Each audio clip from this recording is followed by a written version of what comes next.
Hello and welcome to the Connected Yoga Teacher podcast. I'm your host, Shannon Crow. My pronouns are she, her, hers, and I'm recording today on the land of the Anishinaabeg, Odawa, and Mississauga people, which is about 3 hours north of Toronto in Ontario, Canada. If you are listening in real time, it is the end of March break here in Canada. That's where our kids are off school for a week, and it really is a time when, in my family, it was all about making maple syrup.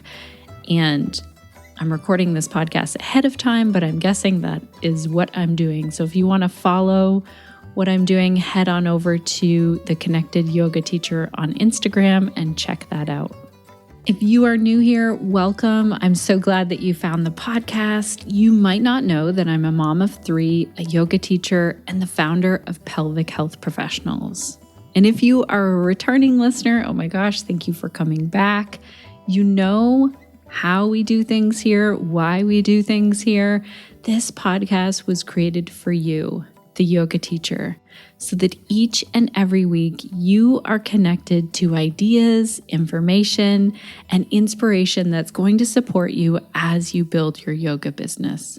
I really had this vision of putting a group of podcast episodes together based on questions that I was getting from yoga teachers. And so that's what's been happening over here. You might have noticed that we have quite a few solo episodes.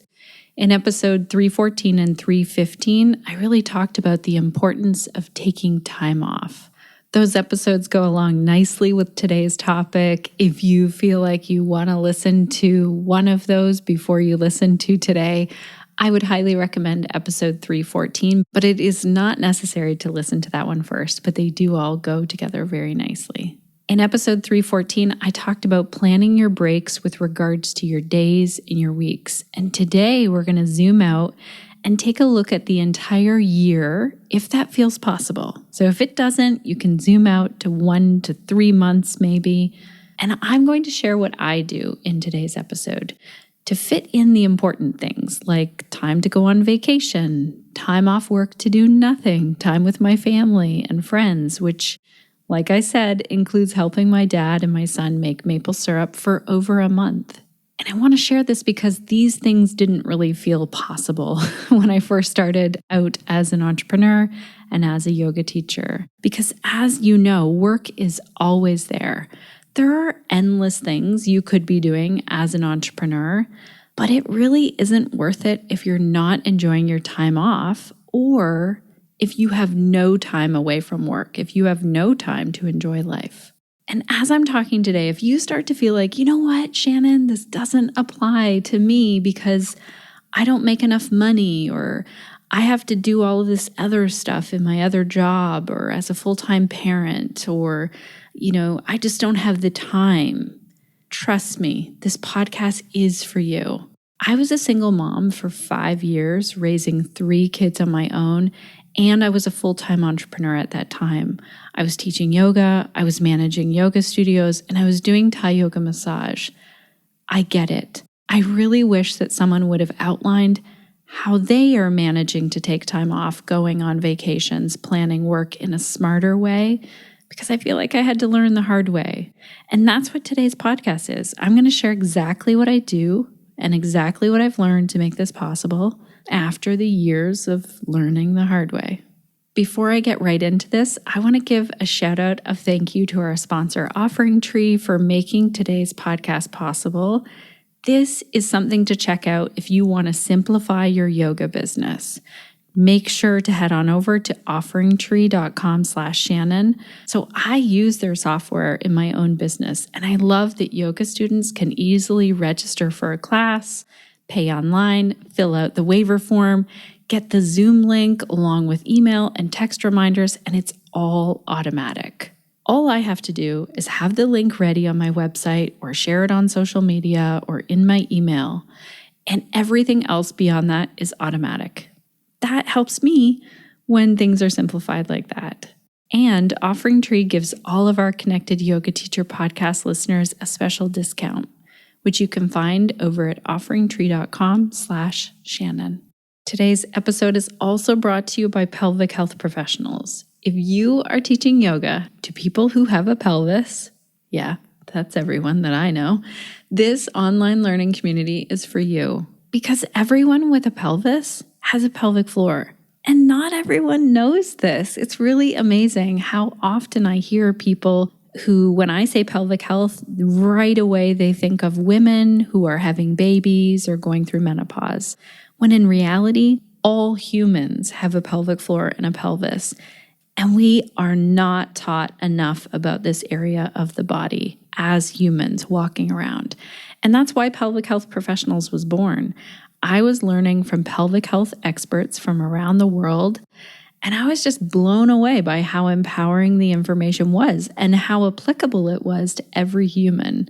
I started sharing this in my yoga classes. I started sharing it with yoga teachers, and it just grew and grew to what is Pelvic Health Professionals today, which is a place where we learn the most up-to-date pelvic health information. You get to attend live calls where we pay the pelvic health experts who show up and teach us, and you get to attend live, learn together, and ask questions. Visit pelvichealthprofessionals.com to check it out or sign up. All right, let's dive in so that I can tell you the things that I do to get time off work, to take vacation, or have a staycation. And I also want to talk about CEO days because this is really important.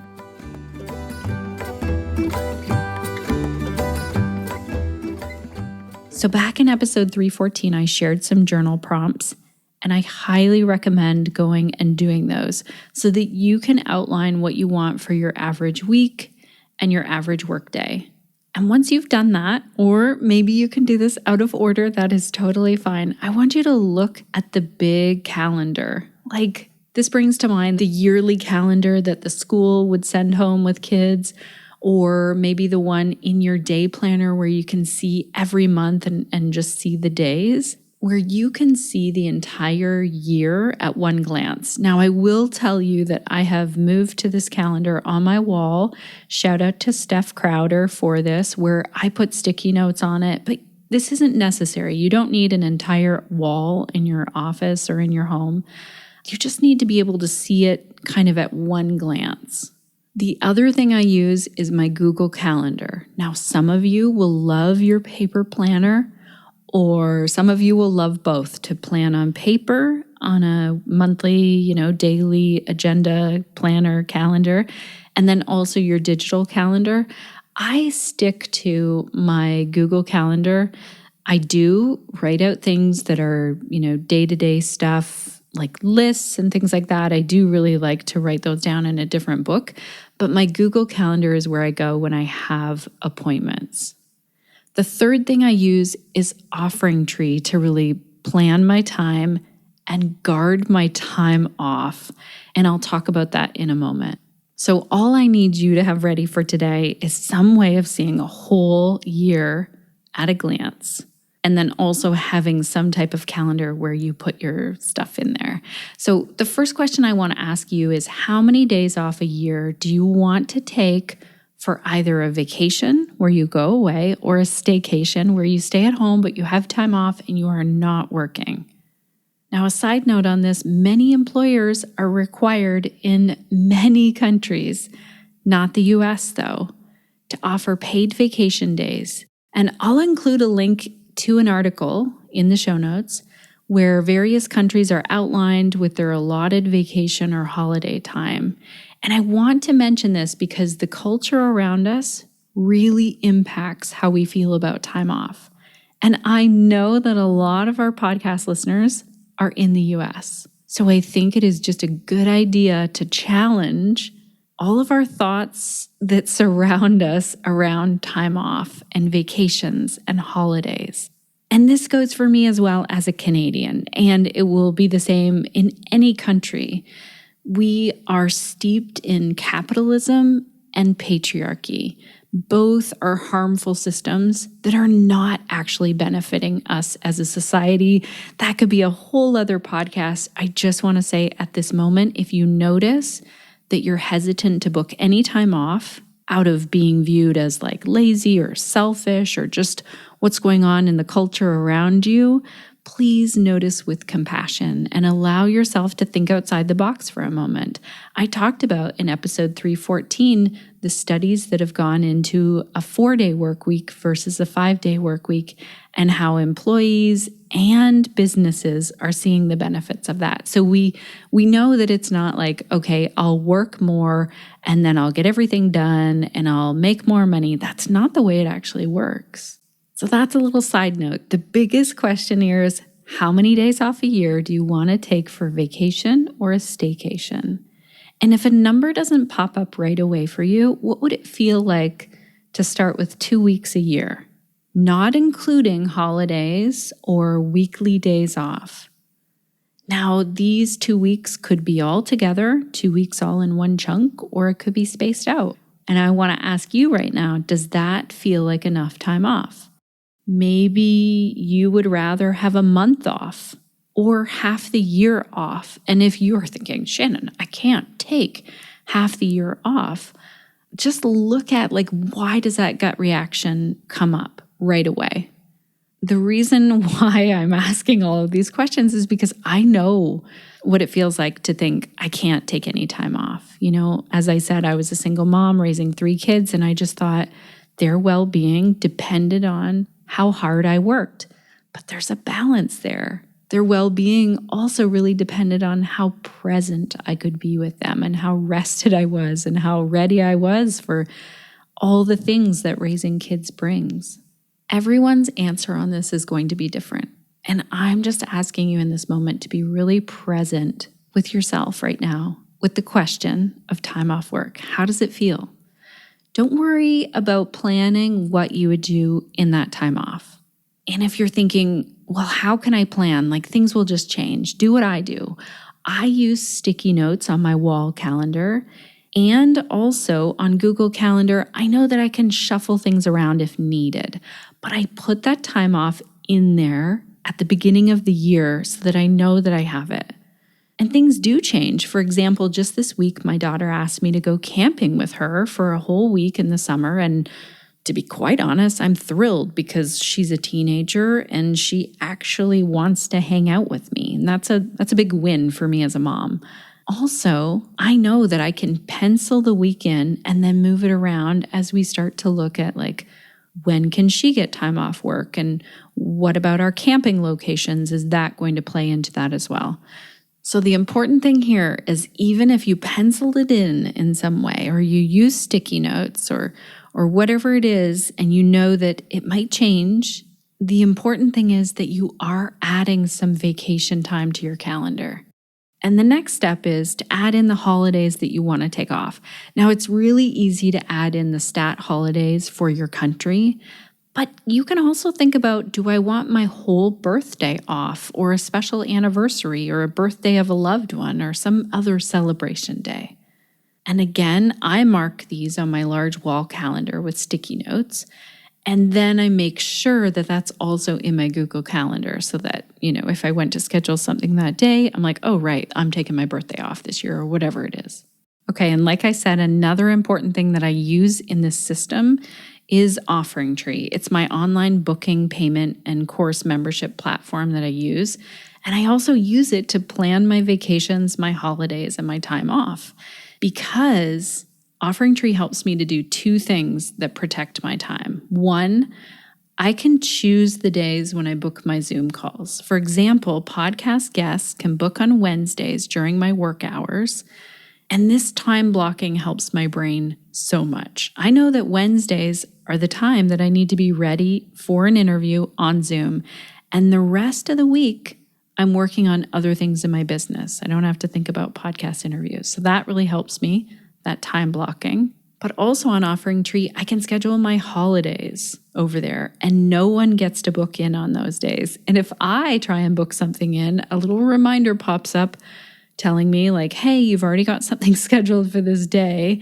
Are you sure you want to book this? And I can look at it, and then make a decision from there. So make sure your booking software allows you to do this. It will save you so much time and headache in the long run. If you decide that OfferingTree is something that you want to check out, they have a 14-day trial. And if you decide to stay on with them, make sure to use our coupon code. That's offeringtree.com/Shannon. And the last thing that I want to talk about today is CEO days. If you've never taken a CEO day, let me explain what this is and why it makes a huge difference in your business, but also in your life. CEO planning time is where you get to look at the data from your business and your big goals and dreams and ideas, and you get to plan big. So you might do this looking at the next 3 months or the next year or the next 5 years. It's really up to you. And this is totally different from doing the work in your business, from doing your day-to-day or your weekly or your monthly tasks. But it is what guides the tasks that you do. So if you've never planned a CEO planning day, I would suggest putting one on your calendar for every 1 to 3 months. Make it fun, play music you like, gather your snacks or your favorite beverage, maybe go to a co-working space or a coffee shop or a different room in your house. I know some entrepreneurs that go to an Airbnb or get a hotel or do this with friends. Find something that makes this fun and exciting. Bring your journal with you, a calendar, and really look at the goals, the dreams, and ideas that you have, as well as the data from your business. You know, what's going well? What's really making you money right now? What's wearing you down? This is when you plan big. Now, an example of this is you might have this idea, I want to run this 6-week yoga series and get 20 people to sign up for it. And in your CEO time, you can define that goal. You can map out the ideas on how to market it. But it is not the time to write your emails and your social media posts and dig right in and start doing the work of marketing this and getting this up on your website and all of those things. Those are the worker bee tasks. The CEO time is really where you're planning. And think about how a big company runs. There are some people who this is their role the entire time in a business. If you already have CEO days of some kind on your calendar where you do this big planning, like let's say every 1 to 3 months, I'm going to ask you, what would it feel like to expand that time? I know some people do this every Friday or once a week in some capacity. Other people will say to me, oh my gosh, how could I do that? I have so much work to do. I'm going to suggest having a listen to episode 166, When to Hire a Virtual Assistant. Sandra talked with us about that, and you can look at is it time for me to hire someone else? That doesn't have to be the way you fit in a CEO day.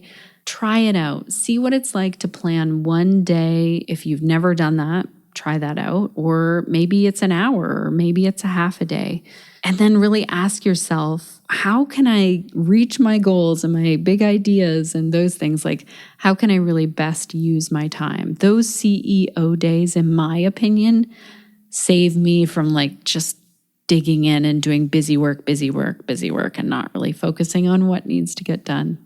I hope this is helpful for you. I hope this episode inspires you to book your vacations or your staycations, your holiday time, and also your CEO planning days. And if you have more questions, send me a voicemail. You can go to theconnectedyogateacher.com. There's a voicemail button right there on the website.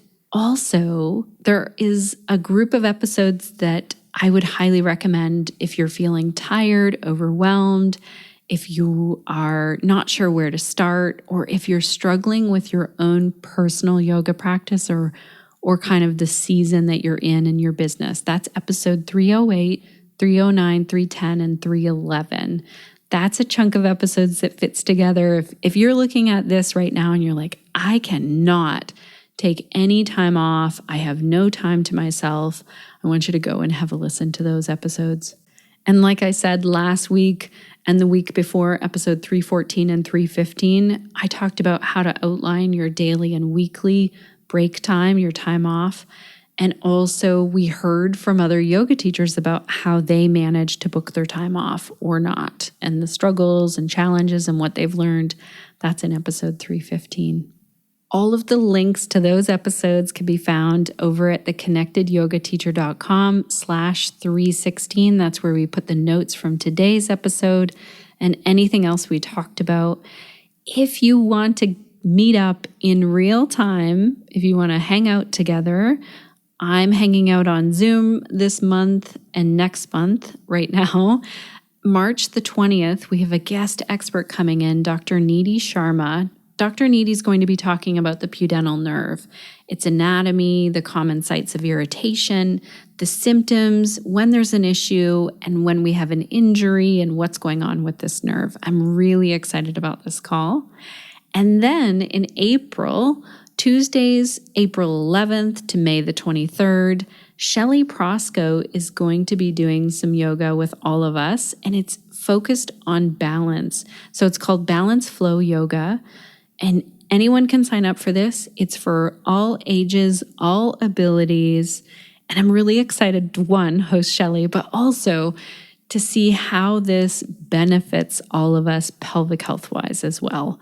So it can benefit anyone, but for sure, pelvic health-wise and balance. It's really cool to see the research. And just so you know, I'll be bringing Shelley on the podcast next week, and we'll be talking about some new research that came out and why she decided to do this series. So if you want to sign up for both of these things, you can head on over to pelvichealthprofessionals.com. Our members get access to all of these things, or you can decide, hey, I just want to sign up for this 7-week series with Shelley Prosco. And there's a link on where to do that if you look under yoga on pelvichealthprofessionals.com, and then underneath that, Balance Flow Yoga. And if you are listening to this and these dates are long gone, don't worry. There's a replay available for both of these inside of Pelvic Health Professionals. That's over at pelvichealthprofessionals.com.